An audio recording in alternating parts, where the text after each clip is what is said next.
Well, the Blue Jays lose another series. They lose the series 3-1 to the Boston Red Sox, but they get crushed today 8-2 at Rogers Center. And like I said, lose the series 3-1. I mean, did we really expect to win this series or split the series? I don't know. I mean, look, after the Jays won Game 2, I thought maybe it's possible. But with this loss today, the Jays are now 20-30 on the year. We've hit the 50-game mark, Jays fans. We're getting there. Just hang in there, Blue Jay fans. One game at a time. That's all we can do. And the terrible thing about this game was the Jays had the lead. The Blue Jays led 1-0 in the bottom of the second inning. The Blue Jays got a little rally cooking in the bottom of the second. And you know what? That was good to see. Rowdy Tellez leads off the inning with a double. Then Brandon Drury singles. And obviously did move Rowdy Tellez up? I think it did. Did it? I'm not sure. Anyways, it should have. But it doesn't say that he moved to third, so that's weird. Then Freddie Galvis doubles to left field. Rowdy Tellez comes in to score. Brandon Drury to third base. The Jays get the 1-0 lead. And this is still with one. See, guys, this is a problem, right, with the Jays. And I'm reading this right here, and this is where you guys can put two and two together what I'm talking about. You got a leadoff double. Then you got a single. Then you got another double. A runner is at third now. How many out are there? Nothing. There is 0 out. The Blue Jays had a runner at third with nobody out, and they could have made it 2-0 with a sac fly, with something. But they didn't get anything. Billy McKinney flied out, then Jansen popped out, and then Jonathan Davis grounded out. So that could have been a 2-0 lead for the Blue Jays. But then, you have the 1-0 lead. That's great. But then the next half inning on an RBI ground out, they score a run, and bang. Just like that, you're tied. You had that 2-0 lead. It would have been a 2-1 game. At least you still got the lead. Now, for Blue Jay fans, you got to take positives out of a loss, right? We've talked about it. Because after that one run they scored, it was an onslaught from there. And at one point it was an 8-1 lead, and then Justin Smoke fired a smoke bomb there in the I think it was in the ninth inning, bottom of the ninth inning, and that was really about it though from Justin Smoke, his eighth home run of the year, making an 8-2 game, meaningless really home run for Justin Smoke, but I guess padding the stats, if you want to call it that, for Smokey. Now, with the bat, not a great day for Vladimir Guerrero Jr., 0 for 4 with a strikeout, but he had a lot of great defensive plays. Over the last 4 games against the Red Sox, he's looked pretty good defensively. He's been a lot of highlight reel ones. And today he had the one where he was on his butt and he threw a one-hopper to get Rafael Devers at first. He made a couple of really good plays in the game as well. Again, defensively, Vladdy's pretty darn solid. With the bat, he's still learning. And I think I heard a stat today I think Dan Shillman brought it up. We all expected Vladdy to come up and hit big numbers for the Blue Jays right away. You expect that when players hit well in the minor leagues, right? The stat was this. Vladimir Guerrero Jr., before coming up to the big leagues, faced, I don't know if it was at bats or pitchers, but let's go with the pitchers. He faced 4 pitchers who threw 96 miles an hour or harder. 4 guys. He's probably already faced more than that now. That's how big of a transition it is from the minor leagues to the big leagues. And that's just off of miles an hour off the fastball.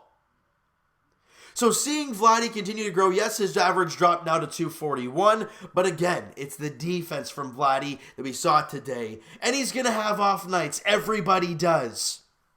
And you're not, look, he'll come out in the next game and go 3 for 5 with a home run, right? You never really know, but he's just playing great baseball, and I'm loving what we're seeing from Vladdy.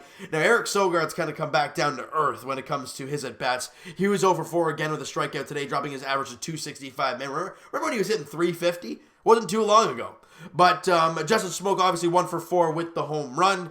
And Rowdy Tellez, again, he's had a pretty darn good series against these Red Sox. He went 1 for 3 with obviously the first run scored for the Blue Jays. He's now hitting 255 on the season. Look for the big fella. If he can get me 20 home runs, hit me over 250 in his rookie season, that's great. And I think he had a franchise record for 13 home runs in his first 66 games. I think that was the statistic. Hey, great things for Rowdy, but I'm pretty sure Vladimir Guerrero Jr. is going to tear that apart. But he's played not even 30 games, and he's about halfway there. So He's playing great. Brandon Drury, again, he had a pretty good series as well. He went 2 for 4 again today. Freddie Galvis 1 for 3, and Brandon Drury's now hitting 222 on the season, guys. Remember when he was hitting in the 100s and really, really struggling early on? He's starting to find himself. It kind of reminds me of Randall Grichuk of last year, right? Again, really slow, but Drury didn't get injured yet. But because he had a slow start, everyone's doubting him, just waiting for Vladdy, and then he starts to hit pretty well. And he's getting there, up to 222, like I said. And other than the Galvis single, the Jays had 5 hits in the game, and that was about it. And guys, like I said, they had 3 of those 5 hits to start the second inning, and that was it, guys. It's consistent hits, consistent at best. You can sustain it over a full 9 innings. The Jays could not do so. They just couldn't. And pitching-wise, look, Clayton Richard got his first start as a Toronto Blue Jay. And obviously on a pitch limit, of course, because he just came off the IL and he hasn't pitched all year long. And he pitched 1 time in Buffalo last week. But he went 4 innings today, gave up 2 hits, 1 run, walked a couple, and struck out 2. But he overall wasn't bad.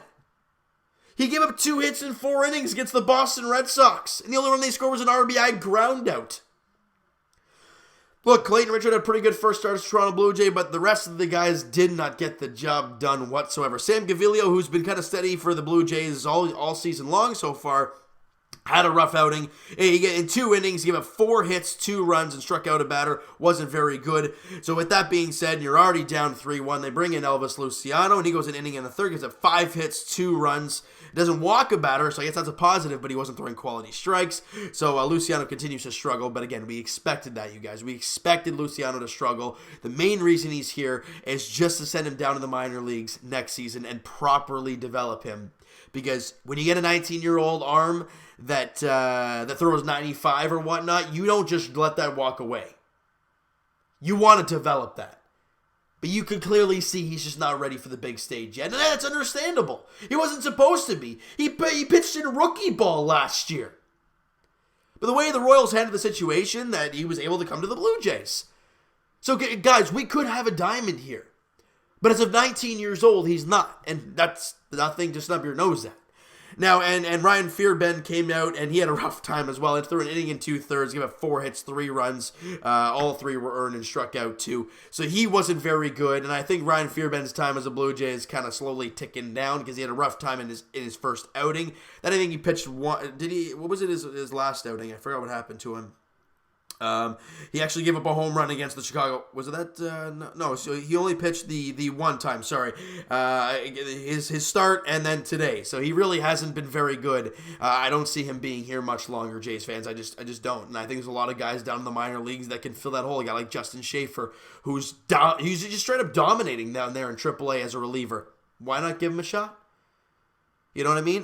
Look, I know the Jays want starters, but we don't have that right now. Speaking of starting pitching, let's go to the minor leagues. And for the starters down there in AAA and even AA, pretty good time for the Toronto Blue Jays, I gotta say. Now today, the Buffalo Bisons played in an 11 a.m. game today, and Teoscar Hernandez went 2 for 5 with an RBI. However, he did strike out twice as well, so he had a tough. 2 for 5 with an RBI. I'll take that with a couple strikeouts. Fine, I'll take that.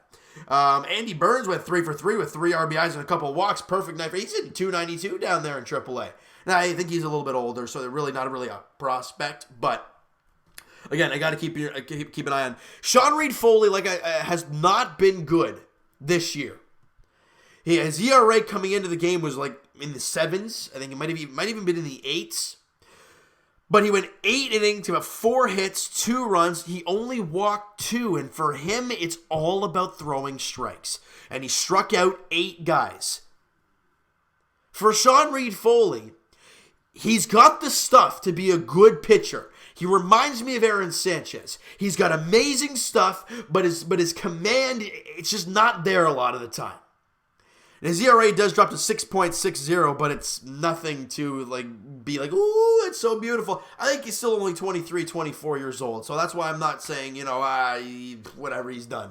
He had that little taste of the big leagues, struggled, And then he went down into AAA, struggled, and maybe he can refine himself again here as the season progresses and maybe get called up to the team. And who knows, maybe he'll succeed this time. Crazy thing about baseball, guys. Anything can happen. Now let's go down to AA with the New Hampshire Fisher Cats. I think we're going for is this today's game as well?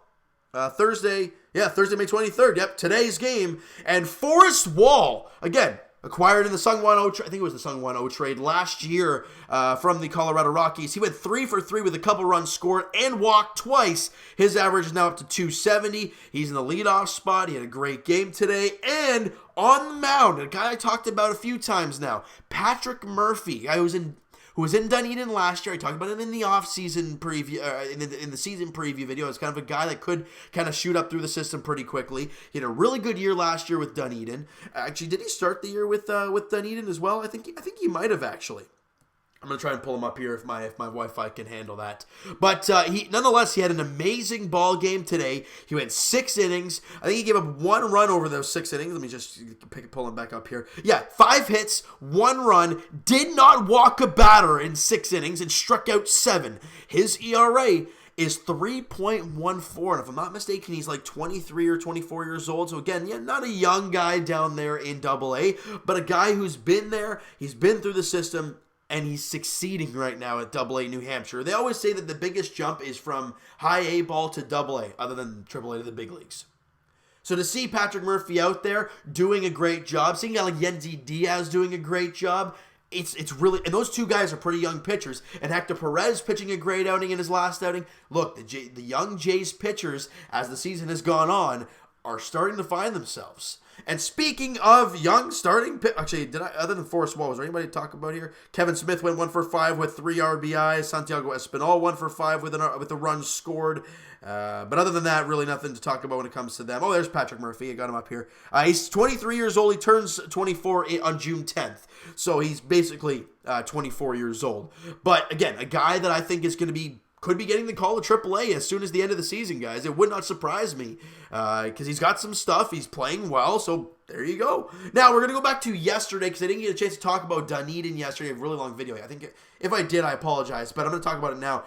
Kevin Vicuna, I think he's ranked 30th prospect in the Jays system. Not a very high ranked prospect. He went 2 for 6 yesterday. Had a pretty good ball game there. And Beck Christopher, one of the prospects the Jays drafted last year, a catcher. He went 2 for 3, couple RBIs, couple runs scored, walked once. He's only hitting .235, but again, he hasn't played a whole lot of time there in Dunedin. So it's good to see him starting to succeed there at the high A ball level. But again, I'll go right to the starting pitching. There's a lot of guys who hit the ball well in this game, and 14 hits for the Dunedin Blue Jays. But Maximo Castillo, the reason I wanted to talk about this guy again, January, February, March, April, May. He just turned 21. I think he actually just turned 20. Did Maximo Castillo, and he is there in high A ball at 20 years old. He pitched another great game yesterday. He went 5 innings, gave up 6 hits, 2 runs, didn't walk a batter, and struck out 2. He has an ERA of 2.70. Again, at 20 years of age in high A ball. Could this guy be the next one getting the call up to AA New Hampshire? And what if he succeeds there at 20 years old? He could be kind of shooting up the system for the Toronto Blue Jays. But, look, you always got to take positives, guys, and that's a great thing. Kevin Vicuna is actually in 1998, so he's actually, 21 years old. It's his birthday, January. So I think he just turned 22. But, again, or maybe, no, I think he might. Did he turn 21? I think he might have just turned 21, actually. But great things there. I mean, he's at 257 down there in Dunedin. He had 266 last year in Lansing, so he's making that progress. These young guys for the Toronto Blue Jays, guys, they're getting there. All right, as much as I took 5 or 6 minutes to talk about the young guys, the reason I did that is because it needs to happen, especially when you lost 8-2 to the Red Sox. The minor leagues for the Blue Jays is stacked with great young talent, and the draft is actually middle of June, early June. We're getting really close to that. So they're going to add to that prospect pool. And we haven't even seen some of the other young guys down there in the minor leagues. Miguel Geraldo, Adam Kloffenstein, Eric Pardinho. Those three names I just mentioned are big names in this Jays organization, but they're very young. I think Eric Pardinho is, 18 years old. Kloffenstein's 18 years old. And who's the other one I mentioned? I totally forgot. I totally forgot. But I mean, look, you guys know that. Geraldo. I think he's 18 as well. These guys are young talent in the minor leagues that are going to continue to grow, and the Jays are just going to add to that prospect pool. Guys, it's going to take some time.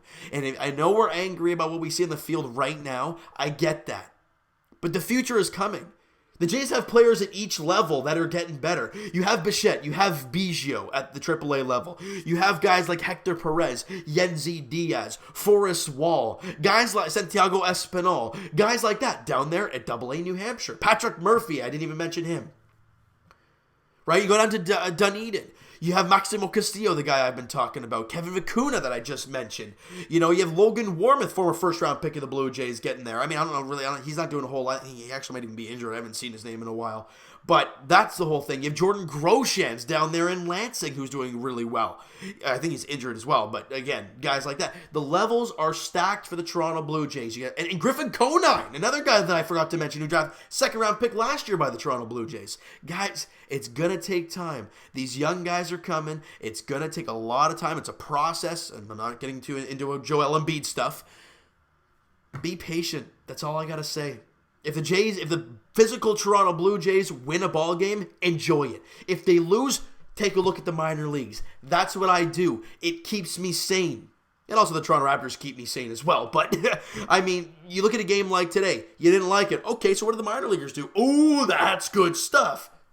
That's what you got to do, Jays fans. All right? So you know what? That is going to do it for this one. You guys enjoyed this video, and you guys did not enjoy the ball game, but enjoyed the little discussion about all these young players. Smack the like button to appreciate that. Hit the subscribe button if you guys have not already. Comment down below. What did you guys think of the video? What did you think of the ball game today?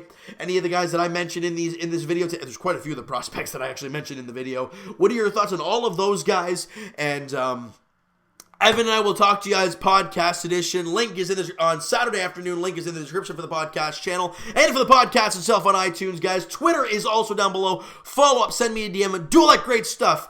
And check out main man Mo Buckets on Twitter, Blue Jays Wave on Instagram. He actually posted the Vladimir Guerrero Jr. play when he was sitting on his butt throwing to first base. So go check that out on Blue Jays Wave.